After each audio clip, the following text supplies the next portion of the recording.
Good evening, everybody, and welcome to this evening's update on Wednesday and Thursday severe weather threat.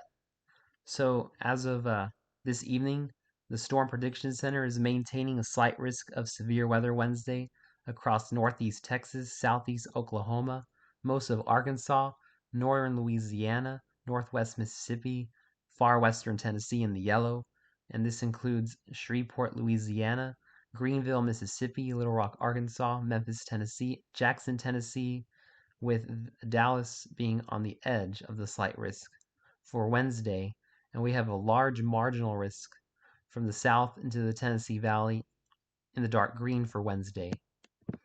Now, looking at Thursday, this is the most concerning day of the 2 days with the severe weather. We have a slight risk extending from the south through the Tennessee Valley, and now, as I mentioned in the video a couple days ago, we now have a slight risk in the Ohio Valley where the wind shear is going to be the strongest. So now I'm getting really concerned about the severe weather outbreak happening, especially on Thursday. And I'm going to show you why right now.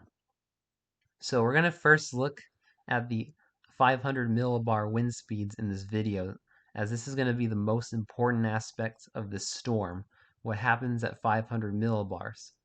So this is what the GFS model is showing Wednesday. A very strong, powerful jet rounding the base of a cutoff low across the four corners, moving across Texas and Oklahoma. Going into Wednesday night, very strong jet stream rounds the base of the trough into Kansas and Oklahoma. And as we go into Thursday, our trough starts to become negatively tilted across Missouri into Arkansas with very strong upper level winds all across the Midwest.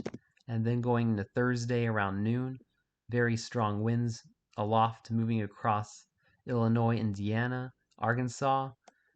Not quite lining up with the storms yet there, but as we go into Thursday around 4 p.m. Central Standard Time, we see very strong upper level winds moving across Tennessee, Kentucky, Ohio, and Indiana into the slight risk, and then going into 7 p.m. Central Standard Time on Friday, we see extremely strong jet stream moving across Indiana and Ohio, Kentucky, Tennessee, even to northern Alabama and Mississippi. So this jet is very concerning to me, as this is going to be creating very strong wind shear aloft to support strong long track tornadoes. Now, we're going to be taking a look at the dew points next in the model here, looking at the surface dew points for Wednesday afternoon around 4 o'clock in the afternoon Central Standard Time. We have 60s dew points across the eastern half of Texas, Louisiana, Mississippi, Alabama. Going into overnight Wednesday, these high dew points are going to surge into Arkansas, Tennessee, and then going into the morning on Thursday, we're going to be seeing the dew points in the upper 50s, low 60s, going up into southern Illinois, southern Indiana, western Kentucky, western Tennessee, and going into Thursday around 4 o'clock. Look at Ohio, look at Indiana, mid-upper 50s dew points. So this is a little bit concerning. We're now seeing the dew points line up with the extremely high wind shear on Thursday, especially from Alabama through Tennessee, Kentucky, and Ohio and Indiana. And finally, let's take a look at the instability of the storm to see if we got any instability to work with to get these storms going. So looking at the CAPE, the convective available potential energy, Wednesday 4 o'clock Central Standard Time in the afternoon, we got substantial instability across central North Texas, Louisiana, southern Arkansas, and even as we go into the overnight Thursday, much of Arkansas is seeing between 500 and 1,300 joules per kilogram of CAPE, more than enough for storms. But this is where we could see a saving grace to the severe weather. On Thursday, the GFS model is weakening the instability across the whole corridor with only a few hundred joules per kilogram across the Ohio Valley and even in Mississippi, although there's still more instability in the south. Going into Thursday afternoon, we see minimal instability of a few hundred joules across Ohio, Kentucky, Tennessee, a little bit more in Alabama with about 3 to 600 joules.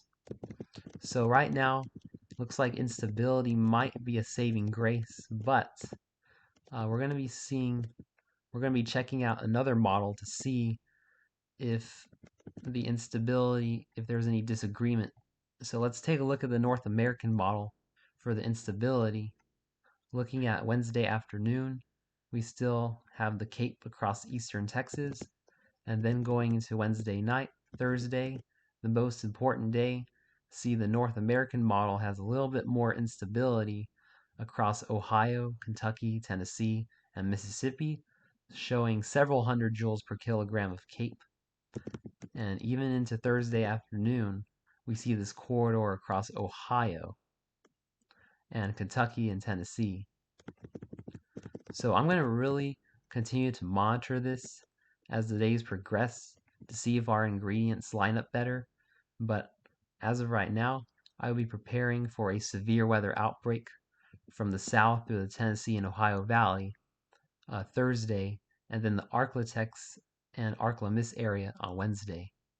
Thanks for watching this evening's severe weather update and have a wonderful evening, my friends.